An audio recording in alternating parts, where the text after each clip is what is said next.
അപ്പോൾ എല്ലാവർക്കും വെൽക്കം. ഇന്ന് നമ്മൾ 1 മാർക്ക് സെക്ഷൻ അല്ലെങ്കിൽ 1 വേർഡ് സെക്ഷനിലെ 36ാമത്തെ ചോദ്യത്തിലേക്കാണ് ഈ വീഡിയോയിൽ പോകുന്നത്. ഓക്കെ, ചോദ്യം എങ്ങനെയാണ്?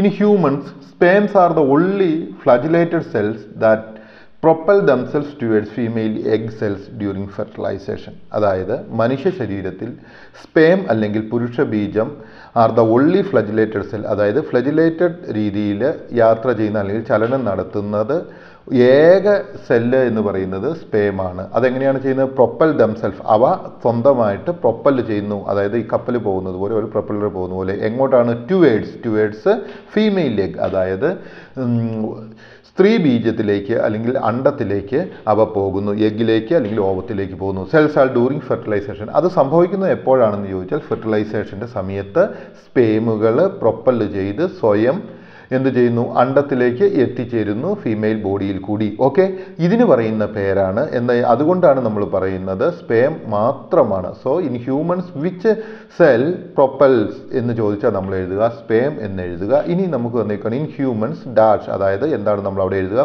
സ്പേം എന്ന് എഴുതുക. R the only flagellated sperms are the only dash cells എന്ന് ചോദിച്ചാൽ നമുക്ക് dash cells that Propel themself towards female egg എന്ന് ചോദിച്ചാൽ എന്താണ് എഴുതേണ്ടത്? പ്രജലേറ്റഡ് എന്ന് എഴുതുക. അപ്പോൾ ഇവിടെ ഈ അണ്ടർലൈൻ തന്നിരിക്കുന്ന ഒരു ലൈൻ മാറ്റി എടുത്തു കഴിഞ്ഞാൽ ബാക്കിയെല്ലാം തന്നാൽ ആ അണ്ടർലൈൻ ചെയ്തിരിക്കുന്ന സംഗതികളാണ് എഴുതേണ്ടത്. അപ്പോൾ സ്പേം മാത്രമാണ് മനുഷ്യ ശരീരത്തിൽ പ്രൊപ്പൽ ചെയ്ത് ഫീമെയിൽ എഗ്ഗിലേക്ക് പോകുന്ന ഏക കോശം എന്നുള്ള കാര്യം നിങ്ങൾക്ക് മനസ്സിലായെന്ന് വിചാരിക്കുന്നു. ഇനി 37ാമത്തെ ചോദ്യം.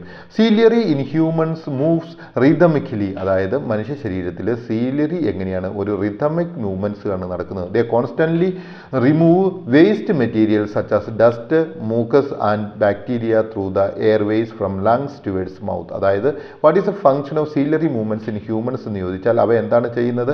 വേസ്റ്റ് മെറ്റീരിയലിനെ മാറ്റുകയാണ്. എവിടെ നിന്ന്? Dust, mucus and bacteria. ഈ ഡസ്റ്റിനെയും മൂക്കസിനെയും ബാക്ടീരിയയുമാണ് സീലിയറി മൂവ്മെൻറ്റ്സിലൂടെ മാറ്റുന്നത്. എവിടെ നിന്നാണ്? ത്രൂ ദി എയർവേസ്, അതായത് വായുവിൻ്റെ സഞ്ചാരപാത. From lungs towards the mouth, അത് ലെൻസിൽ നിന്നും മൗത്തിലേക്ക് അല്ലെങ്കിൽ വായിലേക്കാണ് മാറ്റുന്നത്. അപ്പോൾ what is the function of ciliary എന്ന് ചോദിച്ചു കഴിഞ്ഞാൽ, സീലിയറി മൂവ്മെൻറ്റ്സ് ഇൻ ഹ്യൂമൻസ് എന്ന് ചോദിച്ചു കഴിഞ്ഞാൽ നിങ്ങൾ ഇങ്ങനെ എഴുതണം. എന്താണ് സീലിയറി മൂവ്മെൻറ്റ്സിൻ്റെ പ്രവർത്തനം മനുഷ്യ ശരീരത്തിൽ വെച്ച് കഴിഞ്ഞാൽ അതൊരു റിതമിക് മൂവ്മെൻറ്റ്സ് ആണ്. അവ കോൺസ്റ്റന്റ്ലി എന്ന് വെച്ചാൽ തുടർച്ചയായി, റിമൂവ് എന്ന് വെച്ച് കഴിഞ്ഞാൽ മാറ്റുന്നു. വേസ്റ്റ് മെറ്റീരിയൽ എന്ന് വെച്ച് കഴിഞ്ഞാൽ നമുക്ക് ആവശ്യമില്ലാത്ത പദാർത്ഥങ്ങൾ സച്ചാസ് ഏതിനെ പോലെയുള്ള ഡസ്റ്റ്, പൊടി പോലെയുള്ളത്, മൂക്കസ് ഉള്ളത്, അതുപോലെ ബാക്ടീരിയ ത്രൂ എയർവേസ് വായുവിൻ്റെ സഞ്ചാരപാതത്തിലൂടെ from lungs towards the mouth, ലെൻസിൽ നിന്നും മൗത്തിലേക്കാണ് അവ മാറ്റുന്നത് എന്നാണ്. ഇനി 38ാമത്തെ ചോദ്യത്തിലേക്ക് നമ്മൾ കടന്നു വരികയാണ്. Contraction and relaxation of the muscle is called muscular movements. അപ്പോൾ വാട്ട് ഈസ് മസ്കുലർ മൂവ്മെൻറ്റ്സ് എന്ന് ചോദിച്ചു കഴിഞ്ഞാൽ നമ്മൾ എഴുതുക contraction and relaxation of muscle is called muscular movements എന്ന് എഴുതുക. Okay, dash and dash of muscle is called muscular movements എന്നാണ് നമ്മളോട് ചോദിച്ചിരിക്കുന്നത്. കോൺട്രാക്ഷൻ ആൻഡ് റിലാക്സേഷൻ എന്ന് എഴുതുക. ഈ തന്നിരിക്കുന്നത് നമുക്ക് മനസ്സിലായി എന്ന് വിചാരിക്കുന്നു. ഇനി 39ാമത്തെ ചോദ്യത്തിലേക്ക് നമ്മൾ പോവുകയാണ്. Muscular movements help in different movements of living organism. അതായത് മസ്കുലർ മൂവ്മെൻറ്റ്സ് വ്യത്യസ്തങ്ങളായ ചലനങ്ങൾക്ക് ജീവജാലങ്ങളെ സഹായിക്കുന്നു. ഓക്കെ, ഇനി നമ്മൾ പറയുന്നത് what is the help of muscular movements in living beings എന്ന് ചോദിച്ചു കഴിഞ്ഞാൽ they help in the movements of living beings എന്ന് നമ്മൾ ഉത്തരം എഴുതേണ്ടതാണ്. ഇനി 40ാമത്തെ ചോദ്യം. The diversity of movements in locomotion in humans is caused by the function of muscles of what is the function of muscles in the humans എന്ന് ചോദിച്ചാൽ നമ്മൾ എഴുതുക the diversity of movements and, അതായത് വ്യത്യസ്ത തലത്തിലുള്ള ചലനങ്ങളും അതുപോലെ തന്നെ ലോക്കോമേഷൻ, അതായത് ഒരു സ്ഥലത്ത് നിന്ന് മറ്റൊരു സ്ഥലത്തേക്കുള്ള ചലനവും കോസ്ഡ് ബൈ കാരണമായി തീരുന്നത് എന്തുകൊണ്ടാണ്? മസിലുകളുടെ ആ മൂവ്മെൻറ്റ്സ് കൊണ്ടാണ്, അല്ലെങ്കിൽ ഫംഗ്ഷൻ ഓഫ് ദ മസിലുകളുടെ ഫംഗ്ഷനും കൊണ്ടാണ്. ഓക്കെ, ഇനി നമുക്ക് ഒരു കാര്യം ഞാൻ പ്രത്യേകം ഓർപ്പിക്കുകയാണ് കേട്ടോ. ആർക്കെങ്കിലും ഇതിൻ്റെ ഒരു ഹാർഡ് കോപ്പി വേണമെന്നുണ്ടെങ്കിൽ ഈ തന്നിരിക്കുന്ന നമ്പറിൽ വാട്സപ്പ് ചെയ്യണം. വാട്സപ്പ് മാത്രം ചെയ്താലേ കിട്ടുകയുള്ളൂ, നിങ്ങൾ കോൾ വിളിച്ചാൽ കിട്ടുകയില്ല. Okay, muscular tissue. എന്താണ് മസ്കുലർ ടിഷ്യൂ എന്ന് പറയുന്നത്? Muscle tissues. എന്താണ് മസിൽ ടിഷ്യൂ എന്ന് പറയുന്നത്? നിങ്ങളുടെ പുസ്തകത്തിലുള്ള പാഠഭാഗത്തിൽ കണ്ടന്റ് ആയിട്ടുള്ള ചോദ്യോത്തരങ്ങളാണ്, 1 വേർഡ് ആൻസറുകൾ അല്ലെങ്കിൽ 1 മാർക്കിൻ്റെ ക്വസ്റ്റ്യൻ ആൻസേഴ്സ് ആണ് ഇവിടെ നമ്മൾ കാണുവാനായിട്ട് പോകുന്നത്. ഒന്നാമതായിട്ട് muscles R specialised tissues which are responsible for the movements of the body. അതായത് മസിൽസിൻ്റെ പരിപാടി എന്താണ്? അവ പ്രത്യേക തരത്തിലുള്ള ടിഷ്യൂകളാണ്. ഓക്കെ, കലകളാണ്, പേശി കലകളാണ്. എന്തിനാണ്? അവയാണ് റെസ്പോൺസിബിൾ, അവയാണ് ഉത്തരവാദിത്തപ്പെട്ടിരിക്കുന്നത്. എന്തിനാണ്? ശരീരത്തിൻ്റെ ചലനത്തിന് വേണ്ടിയിട്ട് ഏറ്റവും കൂടുതൽ ഉത്തരവാദിത്തപ്പെട്ടിരിക്കുന്ന പ്രത്യേക തരത്തിലുള്ള പേശി കലനങ്ങളെയാണ് മസിൽസ് എന്ന് പറയുന്നത്. ഓക്കെ, ഇനി 37ാമത്തെ ചോദ്യം. There are 3 types of muscle tissues in human body. അതായത് 3 തരത്തിലുള്ള മസിൽ ടിഷ്യൂസ് ആണ് മനുഷ്യ ശരീരത്തിലുള്ളത്. അവ ഏതെല്ലാമാണ്? 1 cardiac muscle, 2 smooth muscle, 3 skeletal muscle. അതായത് which are the 3 muscle types in human body എന്ന് ചോദിച്ചാൽ there are 3 types of muscles in human bodies. Which one is cardiac muscle, smooth muscle and skeletal muscle എന്നുള്ളതാണ്. Okay, ഇനി 37ാമത്തെ ചോദ്യത്തിലേക്ക് നോക്കുക. Muscles contain more micro filaments made of protein such as actin and myosin. അതായത് മസിലിൽ എന്താണ് micro filament, സൂക്ഷ്മമായ തന്തുക്കളുണ്ട്. എന്തുകൊണ്ടാണ് അവ നിർമ്മിക്കപ്പെട്ടിരിക്കുന്നത്? പ്രോട്ടീനുകൾ കൊണ്ടാണ് നിർമ്മിക്കപ്പെട്ടിരിക്കുന്നത്. ഏത് പ്രോട്ടീനുകൾ കൊണ്ടാണ് നിർമ്മിക്കപ്പെട്ടിരിക്കുന്നത്? ആക്ടിനും മയോസിനും കൊണ്ടുമാണ് അവ നിർമ്മിക്കപ്പെട്ടിരിക്കുന്നത്. അപ്പം with what protein the muscles are made എന്ന് ചോദിച്ചാൽ നിങ്ങൾ എഴുതുക ആക്ടിൻ ആൻഡ് മയോസിൻ എന്ന് എഴുതുക. ഓക്കെ, ഇനി നമ്മൾ 38ാമത്തെ ചോദ്യത്തിലേക്ക് പോവുകയാണ്. Muscles contain more microfilaments made of protein such as actin and myosin. Okay, അപ്പോൾ അത് ഒന്നുകൂടി പറഞ്ഞിരിക്കുകയാണ്. മൈൻസിൽ എന്താണ്, മൈൻസ് എന്തുകൊണ്ടാണ് നിർമ്മിക്കപ്പെട്ടിരിക്കുന്നത്? With what the muscles are made എന്ന് ചോദിച്ചു കഴിഞ്ഞാൽ എഴുതുക the protein called myosin and actin എന്ന് എഴുതുക. ഇനി നമ്മൾ 38ാമത്തെ ചോദ്യത്തിലേക്ക് പോവുകയാണ്. By the action of actin and myosin these filaments muscles contract and relax.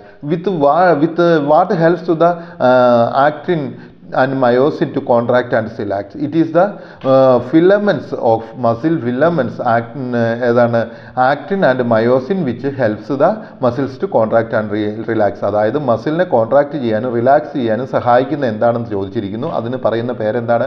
ആക്ടിനും മയോസിനുമാണ് മസിലിനെ contract ചെയ്യുന്നതിനും റിലാക്സ് ചെയ്യുന്നതിനുമായിട്ട് സഹായിക്കുന്നത് എന്നാണ് ഇവിടെ പറഞ്ഞിരിക്കുന്നത്. ഐ സപ്പോസ് നിങ്ങൾക്ക് ആ പാഠഭാവം മനസ്സിലായെന്ന് തോന്നുന്നു. ഇനി നമ്മൾ 39ാമത്തെ ചോദ്യത്തിലേക്ക് പോവാണ്. Muscle cells contain more microfilaments made of protein such as actin and myosin enables the body movements in humans. അതായത് മസിൽ സെൽസിൽ എന്താണ് ഒത്തിരി, അത് വളരെയധികം മൈക്രോഫിലമെന്റ്സ് ഉണ്ട്. അവ എന്തുകൊണ്ടാണ് നിർമ്മിക്കപ്പെട്ടിരിക്കുന്നത്? മെയ്ഡ് ഓഫ് പ്രോട്ടീൻ, അതായത് പ്രോട്ടീനുകൾ കൊണ്ടാണ് നിർമ്മിക്കപ്പെട്ടിരിക്കുന്നത്. Such as actin and myosin, അവ മയോസിൻ കൊണ്ടാണ് നിർമ്മിച്ചിരിക്കുന്നത്. ഇവ എനേബിൾസ് ദ ബോഡി, അവ നമ്മളുടെ ശരീരത്തെ പ്രാപ്തമാക്കി തീർക്കുന്നു. എന്തിന്? മൂവ്മെന്റ്സ്, അതായത് ചലനത്തിന്, മനുഷ്യ ശരീരത്തിന്റെ ചലനത്തിന് അവ നമ്മെ പ്രാപ്തരാക്കി തീർക്കുന്നു. Protein filaments muscle cells container myosin and actin. Which are the protein filaments muscle cells contains എന്ന് ചോദിച്ചാൽ നമ്മൾ എഴുതുക മയോസിൻ ആൻഡ് ആക്ടിൻ എഴുതുക. ഇനി നമ്മൾ ഇൻഡിക്കേറ്റേഴ്സിലേക്ക് വരികയാണ്. Contractility is the ability of the muscle cells to forcefully shorten. അപ്പോൾ വാട്ട് ഈസ് കോൺട്രാക്റ്റിസിലിറ്റി എന്ന് ചോദിച്ചു കഴിഞ്ഞാൽ എഴുതുക വാട്ട് ഈസ് കോൺട്രാക്റ്റിലിറ്റി എന്ന് ചോദിച്ചാൽ എഴുതുക it is the ability of the muscle cells forcefully shorten. അതായത് മസിൽ സെല്ലുകൾക്ക് ഫോഴ്സോട് കൂടി ചെറുതാവുന്ന പ്രവൃത്തിയെയാണ് എന്ത് പറയുന്നത്? കോൺട്രാക്റ്റിലിറ്റി എന്ന് നമ്മൾ പറയുന്നത്. ഓക്കെ, 42ാമത്തെ ചോദ്യം. Contractility allows muscle tissues to pull on its attachment points and shorten with force. അതായത് കോൺട്രാക്റ്റിലിറ്റി എന്താണ് ചെയ്യുന്നത്? മസിൽ സോലുകളെ അനുവദിക്കുന്നു. എന്ത് ചെയ്യുവാനായിട്ടാണ്? പേശീകലകളെ എന്തിനാണ് അനുവദിക്കുന്നത്? പുൾ ടു ഇറ്റ്സ് അറ്റാച്ച്മെന്റ്, എവിടെയാണോ അവ ജോയിൻ ചെയ്യപ്പെട്ടിരിക്കുന്നത് ആ സ്ഥലത്തേക്ക് ചുരുങ്ങി വരുവാനായിട്ടും അതുപോലെ ചെറുതായി തീരുവാനും. എങ്ങനെ? ഫോഴ്സോടുകൂടി, ശക്തിയോടുകൂടി ചുരുങ്ങുവാൻ എവിടെയാണോ അവ ജോയിൻ ചെയ്യപ്പെട്ടിരിക്കുന്നത്, അറ്റാച്ച് ചെയ്യപ്പെട്ടിരിക്കുന്നത്, അങ്ങോട്ട് ചുരുങ്ങുന്നതിനായിട്ട് സഹായിക്കുന്നു. ഇനി അടുത്തതായിട്ട് 43ാമത്തെ ചോദ്യമാണ് എക്സ്റ്റെൻസിബിലിറ്റി വെച്ച് കഴിഞ്ഞാൽ വലുതാകാനുള്ള കപ്പാസിറ്റി എന്നാണ് പറയുന്നത്. Is the ability of the muscles to be stretched or relaxed. അതായത് ഈ ചെറുതായി പോയിരിക്കുന്ന ആ മസിലിന് എപ്പോഴാണാവോ എക്സ്റ്റെൻഡ് ചെയ്യുവാനായിട്ട് അല്ലെങ്കിൽ സ്ട്രെച്ച്ഡ് ഓർ റിലാക്സ്ഡ്, അതായത് അതിൻ്റെ പൂർവ്വസ്ഥിതി പ്രാപിക്കുന്ന അവസ്ഥയാണ് എക്സ്റ്റെൻസിബിലിറ്റി എന്ന് പറയുന്നത്. അപ്പോൾ വാട്ട് ഈസ് എക്സ്റ്റെൻസിബിലിറ്റി എന്ന് ചോദിച്ചാൽ നമ്മൾ എഴുതുക extensibility is the ability. Extensibility എന്ന് പറയുന്നത് മസിലിൻ്റെ എബിലിറ്റിയാണ്, കഴിവാണ്. എന്തിന്? To be stretched or relaxed, അവ പൂർവ്വസ്ഥിതി പ്രാപിക്കുന്നതിനോ അല്ലെങ്കിൽ റിലാക്സ് ആയിത്തീരുന്നതിനോ വേണ്ടിയിട്ടുള്ളതാണ്. ഓക്കെ, ഇനി 44ാമത്തെ ചോദ്യം. Elasticity is the ability of muscles to return to its original length when relaxed. അതായത് വാട്ട് ഈസ് എലാസ്റ്റിസിറ്റി എന്ന് ചോദിച്ചു കഴിഞ്ഞാൽ it is the ability of the muscle, അതായത് മസിലിൻ്റെ എബിലിറ്റിയാണ് എന്താണ്? ടു ഇറ്റ്സ് ഒറിജിനൽ ലെങ്ത്, ഇതിൻ്റെ ശരിയായിട്ടുള്ള ആ ലെങ്ത്തിലേക്ക് തിരിച്ചു വരുവാനുള്ള കഴിവിനെയാണ് ആ എലാസ്റ്റിസിറ്റി എന്ന് പറയുന്നത്. ഇനി 45ാമത്തെ ചോദ്യം. Muscles elasticity is ability of muscle fibres to return to their normal length after being shortened or stretched. അപ്പോൾ ഇവിടെ എന്താണ് ചെയ്യുന്നത്? മസിൽ ഫൈബേഴ്സ് ഇതിൻ്റെ ഒറിജിനൽ പൊസിഷനിലേക്കാണ് വരുന്നത്. അപ്പോൾ മസിലിൻ്റെ എലാസ്റ്റിസിറ്റി എന്ന് പറയുന്നത് മസിലിനകത്തുള്ള ആ മസിൽ ഫൈബേഴ്സ് അതിൻ്റെ യഥാർത്ഥമായിട്ടുള്ള ആ ലെങ്ത്തിലേക്ക് തിരിച്ചു വരുന്നതാണ്. എപ്പോൾ? ആഫ്റ്റർ ഷോർട്ടൺ ആയതിനു ശേഷം തിരിച്ചു വരുന്നതിനെയാണ് പറയുന്നത്. ഓക്കെ, ഇനി 46ാമത്തെ ചോദ്യം. Muscle atrophy. എന്താണ് മസിൽ അട്രോഫി എന്ന് പറഞ്ഞാൽ? Is the wasting or thinning of muscle mass. അതായത് മസിലിൻ്റെ ആ മാസ് എന്തായിത്തീരുന്നു? മസിലുകൾ എന്തായിത്തീരുന്നു? ഒന്നുകിൽ വളരെയധികം വലുതായിത്തീരുന്നത് അല്ലെങ്കിൽ തിന്നനിങ്, അതായത് വളരെ ചെറുതായി തീരുന്നതിനെയാണ് എന്ത് പറയുന്നത്? മസിൽ അട്രോഫി എന്ന് പറയുന്നത്. ഇനി 47ാമത്തെ ചോദ്യം. ഹൈപ്പർട്രോഫി എന്താണ്? Is an increase in the size of the cell tissues in response to various stimuli. അതായത് ഹൈപ്പർട്രോഫി എന്ന് പറയുന്നത് മസിൽ ടിഷ്യൂസ് വളരെ വലുതായിട്ട് വരുന്നതാണ്. ഏതിന്? ചില സ്റ്റിമുലികൾ, ഉദ്ദീപനങ്ങൾക്ക് അനുസൃതമായിട്ട് മസിൽ സെല്ലുകൾ വളരെ വലുതായി വരുന്നതിനെയാണ് എന്ത് പറയുന്നത്? ഹൈപ്പർട്രോഫി എന്ന് പറയുന്നത്. ഇനി 48ാമത്തെ ചോദ്യം. Main proteins in muscle cells are actin and myosin. അതായത് മസിൽ സെല്ലിലുള്ള മെയിൻ പ്രോട്ടീൻ എന്ന് പറയുന്നത് ആക്റ്റിനും മയോസിനുമാണ്. ഇനി 49ാമത്തെ ചോദ്യം. Actin provides mechanical support, determine cell shape and allows എന്താണ് ചെയ്യുന്നത്? Movements on the cell surface. അവ ആക്റ്റിൻ്റെ പ്രവർത്തനങ്ങൾ ഏതെല്ലാമാണ് എന്നുള്ളതാണ് നമ്മളിവിടെ പഠിക്കാൻ പോകുന്നത്. 49ാമത്തെ ഭാഗം നമ്മൾ അടുത്ത സെക്ഷനിലേക്ക് പഠിക്കുന്നതായിരിക്കും. ഓക്കെ.